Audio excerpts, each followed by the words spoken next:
Lorenzo, buenas tardes. Muy buenas tardes. Espero que sí sean buenas, ¿verdad?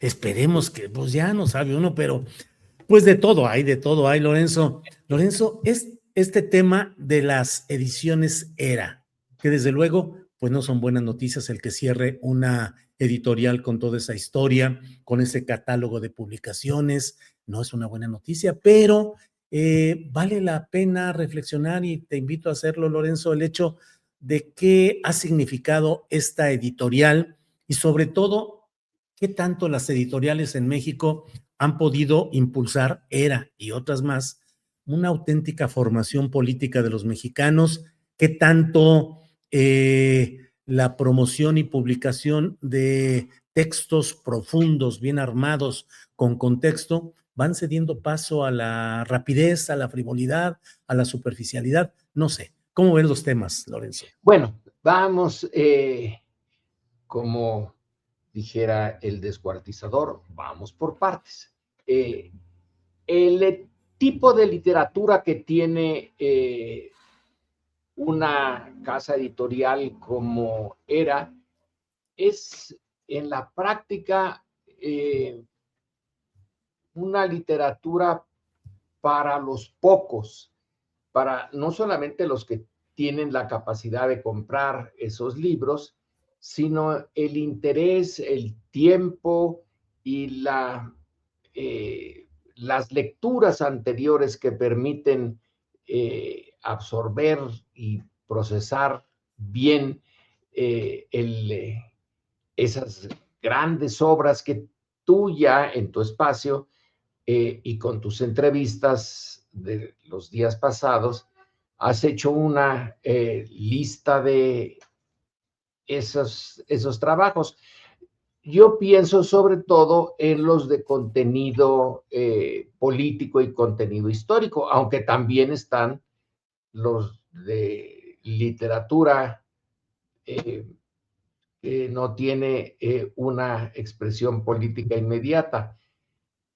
Pero esos libros son en la realidad para pocos, pero su influencia puede, digamos, irse expandiendo en la medida en que en el medio universitario, en el medio académico, les sirven a quienes tienen que educar a una buena cantidad de estudiantes de nivel medio y superior.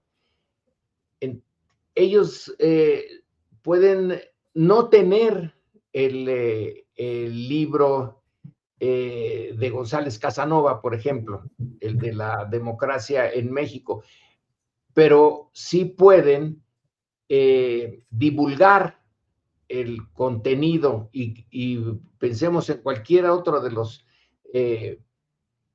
grandes obras publicadas por ERA. Entonces se va desperdigando o la semilla se va aventando en un campo en que directamente la editorial no llega, pero su influencia indirecta sí, y eso es lo que se pierde con la desaparición de una editorial como ERA. Ahí en particular tiene importancia la libertad con que se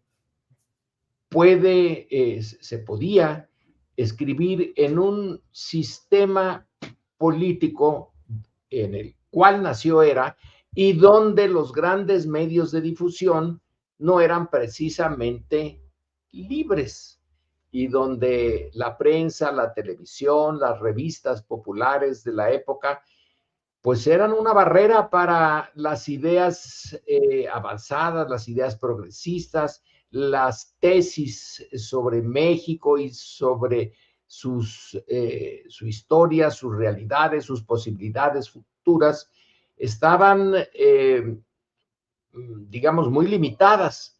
Entonces, el libro, que en otras sociedades más democráticas bueno, sigue siendo importantísimo, pero tienen varias fuentes los ciudadanos para informarse, para darse una idea del país, sus problemas, las coyunturas.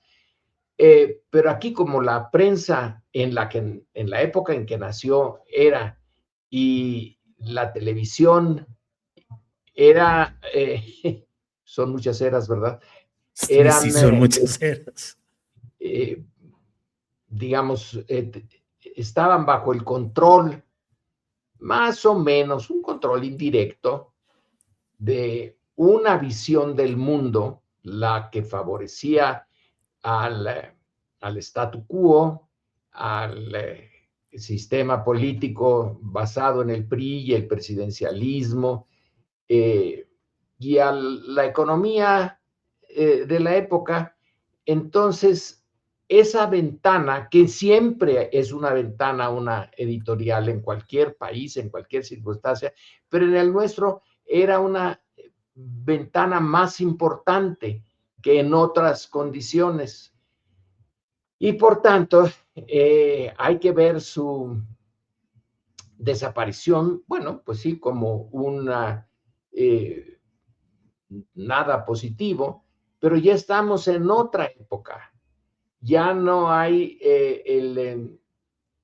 esa casi monopolio de las grandes ideas y de los proyectos alternativos de país que proveía ERA y otras editoriales similares. Ahora las fuentes de información del ciudadano, pues son muchas, bueno, por lo menos tienen ya un espectro más grande. De todas maneras, lo que se propone es una especie de homenaje al esfuerzo de ERA, y otros proponen la construcción de un fondo para revitalizar a esa editorial.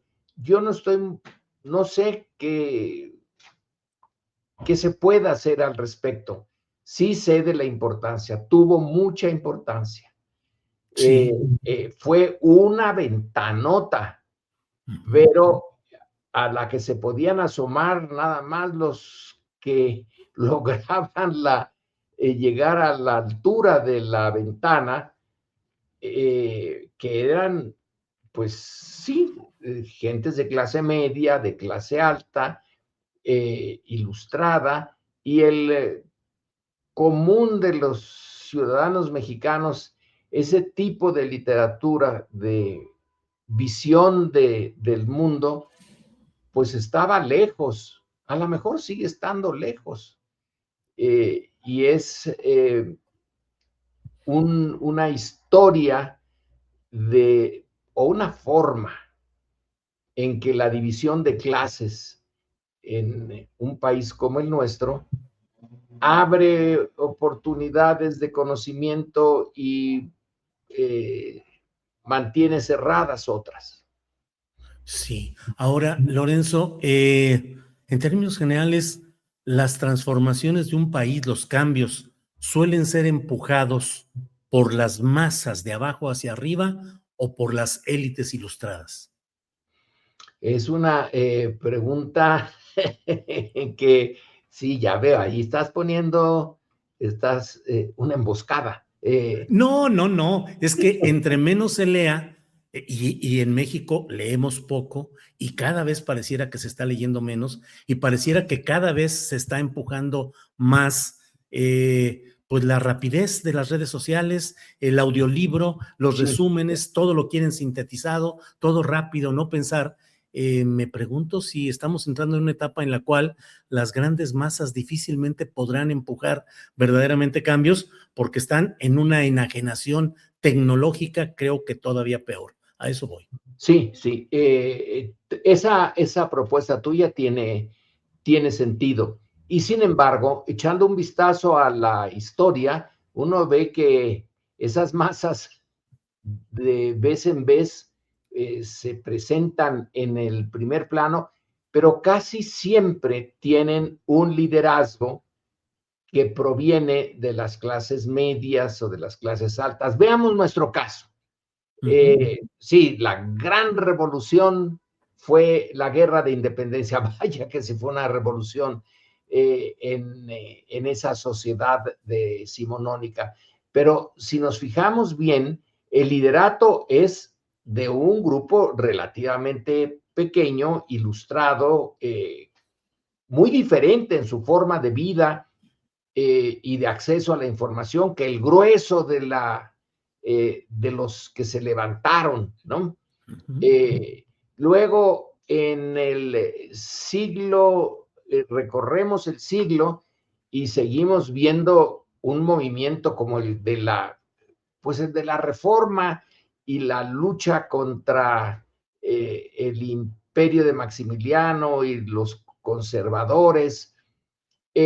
Esa lucha no se queda claro que no se da con un liderazgo realmente que viene desde abajo.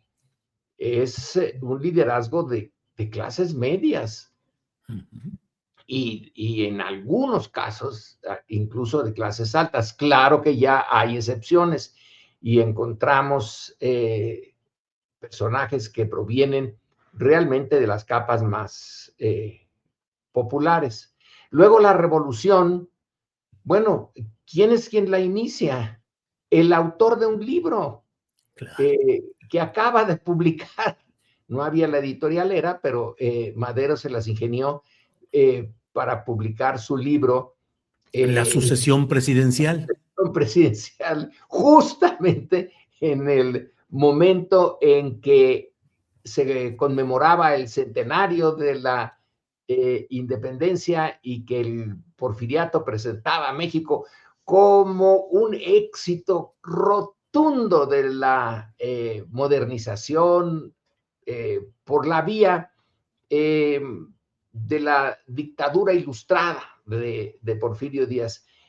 Y Madero es de la élite, es la creme Claro. de la creme. De las familias más ricas de México, del norte del país. Desde luego, y que todavía por ahí anda. Sí, sí, sí, claro que sí. Hay Claro que hay sí. que ir a visitar allá en el norte y ver una de las casas de la familia Madero, en donde la caja fuerte es un cuarto, lo que yo consideraría una recámara casi en una casa de clase media, una puertezota. Allí estaban guardadas los títulos y dineros de la familia Madero. Era realmente parte del 1%, como ahora se le llama, a al grupo más rico y poderoso de un país. Entonces ahí tenemos ese momento del estallido, la masa y el liderazgo. Ya la cosa fue cambiando un tanto cuando entran líderes auténticamente de las clases populares, aunque algunos todavía ponen objeciones. Zapata era realmente un campesino o era una clase media dentro del mundo rural Sí. del estado de Morelos. Caballerango se decía. Pues Caballerango era una de sus, digamos, capacidades, cuidar de los caballos, y él era un jinete al estilo mexicano, pero bien consumado. Y Sí. Villa, bueno, pues ese sí, viene de una clase norteña popular, y bueno, fue un general que en momentos críticos pudo dar muestras de su capacidad de organización, de su capacidad de conducir un, un grupo popular tan enorme como la División del Norte. Y ahí tenemos pues en nuestra propia Sí. experiencia Esa Oye, relación entre Lorenzo, las minorías. déjame preguntarte esto. ¿Crees que Francisco Villa, Pancho Villa, es el héroe mexicano más arraigado en la base profunda de nuestra sociedad? Pues puede que sí, aunque mis simpatías están con Zapata, desde luego. Pero vistos en su lugar, ¿no? En el norte de México y en el centro, en Morelos, Villa se corresponde más a lo popular de esa sociedad, más que Zapata.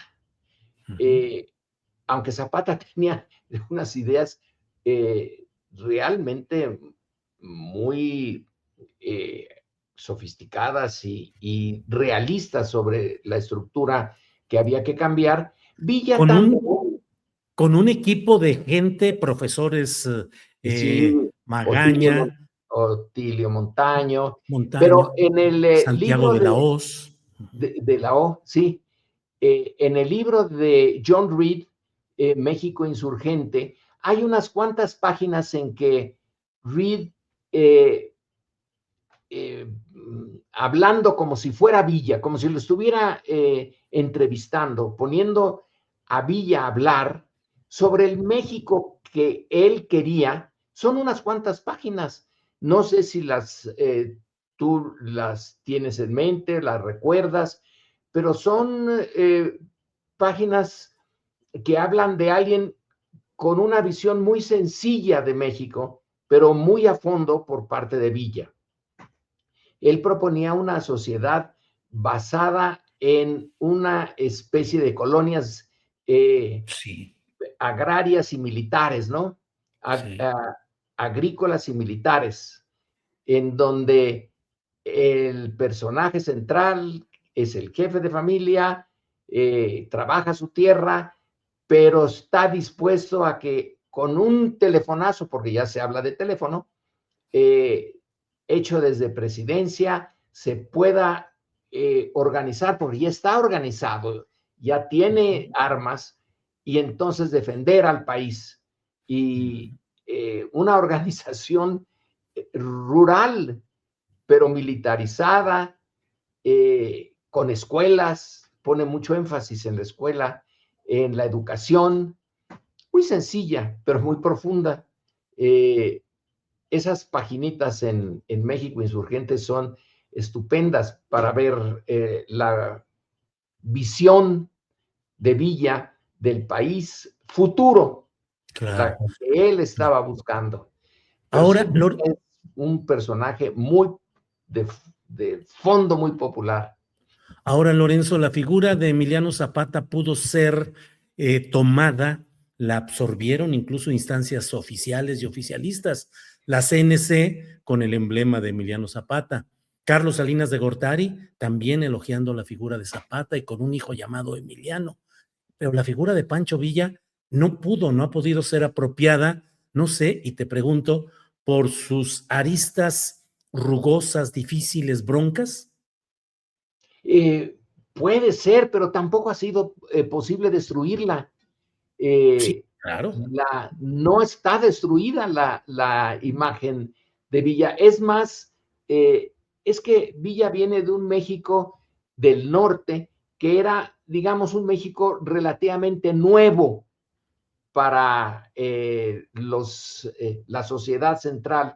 En cambio, Zapata viene de un México muy viejo. Claro que uno puede decir, oiganme, pero si el norte es tan viejo como el centro, pero en el norte había las naciones indígenas que fueron acabadas, que fueron destruidas. En cambio, las comunidades de origen indígena en el centro de México no, esas se mantuvieron y de allí sale Zapata. Villa no tiene un arraigo en el México prehispánico. Zapata sí.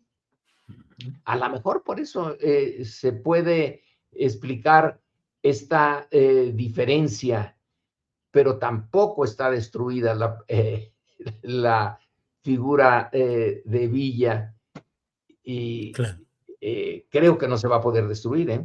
claro. Ahora, Lorenzo, a estas alturas, ¿percibes que la evolución tecnológica, la inteligencia artificial las posibilidades del Internet en lo general, están ablandando el cerebro crítico de la sociedad? No, no, no creo. Yo no sé qué esté ablandando los jóvenes el andar todo el tiempo con la tablet y todo esto, pero no, son distintos los instrumentos, pero la realidad social es finalmente la gran maestra. Y la realidad social de México es que todavía subsisten unas de las injusticias provenientes de nuestras raíces anteriores a la independencia, que sobrevivieron en el siglo XIX, que siguieron a lo largo del México de la revolución y posrevolucionario, todavía están ahí. Es la realidad. Tendremos internet e inteligencia artificial, pero la realidad, Julio, es la que dice a gritos que lo que hoy existe podría ser diferente. Ese es el punto. Que el arreglo político, social y económico de México puede ser diferente. No tiene por qué ser el que existe en este momento. Y podemos ver sus debilidades, sus errores, sus injusticias. Y mientras haya una idea de que lo que existe puede mejorar, de que está en nuestras manos, bueno, relativamente no en la de todos, pero que en teoría se puede cambiar, bueno, ahí está la semilla de la inconformidad, con Internet o sin Internet, con inteligencia artificial o sin ella. Es la gran maestra, Julio, la brutalidad de la realidad. El Bien. Internet es bien interesante y la inteligencia artificial, y puedes crear mundos novedosísimos con la inteligencia artificial, pero al final tienes que salir al mundo real, a donde tú vives sin inteligencia artificial y con todas las necesidades de la vida cotidiana en un país relativamente no muy rico y muy dividido en clases sociales y regiones. Lorenzo, volviendo al tema que nos convocó en esta ocasión, era las editoriales, los libros, su ascenso, su crisis. A ti en lo personal, ¿cómo has navegado en esa industria editorial con los diferentes textos que has elaborado y que se han publicado? ¿Te has sentido bien en términos de cómo funcionan las editoriales, libertad, difusión, distribución? ¿Cómo te has sentido? Pues mira, que también es una pregunta interesante. No sé, porque el primer libro que publiqué, yo creí que no debía de publicarse. Así que en ese sentido, pues me ha ido bien, porque yo mismo vi mi manuscrito y dije, no, hombre, esto le falta. Y un buen día yo ya había sacado mi doctorado, ya tenía yo ahí mi tesis, y un día estando ya en otra dimensión en la Universidad de Chicago, me llegó un librito y era el mío. No lo esperaba, me llegó por correo.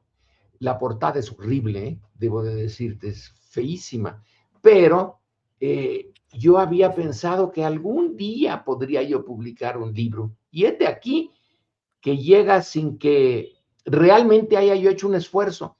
Bueno, hice el esfuerzo de hacer la tesis, claro, pero de convertirla en libro, eso ya fue tarea de una cuántas personas en el Colegio de México. Ahora ya tenemos nuestro departamento de editorial allí, y Sí, oficinas y sí.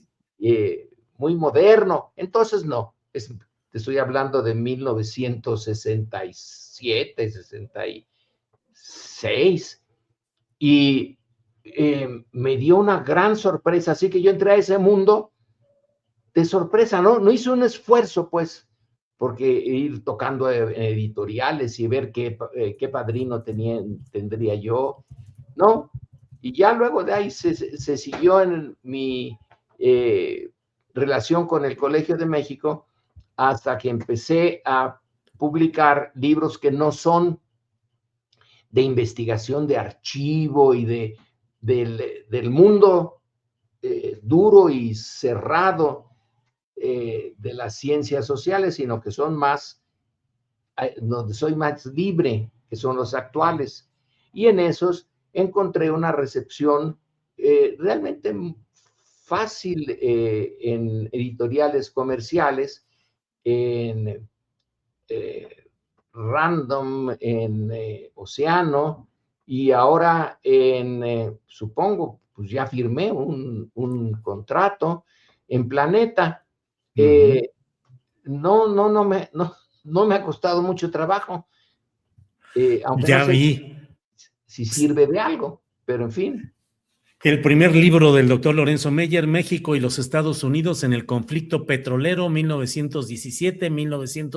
1917-1942, publicado en 1968 por el Colegio de México. Fue 68, sí. Mira nada más, Bien. fue en ese año, Sí, ese año axial, como sí, sí, sí. 68, Así es.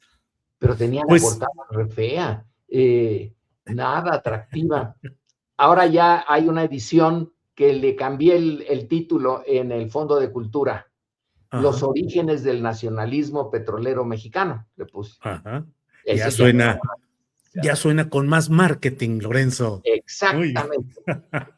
Muy bien. Pues Lorenzo, muchas gracias por esta oportunidad de platicar. Hoy nos tocó un tema con muchas evocaciones, pero también con Sí, muchas implicaciones. y Así es si que, pues, podemos hacer algo porque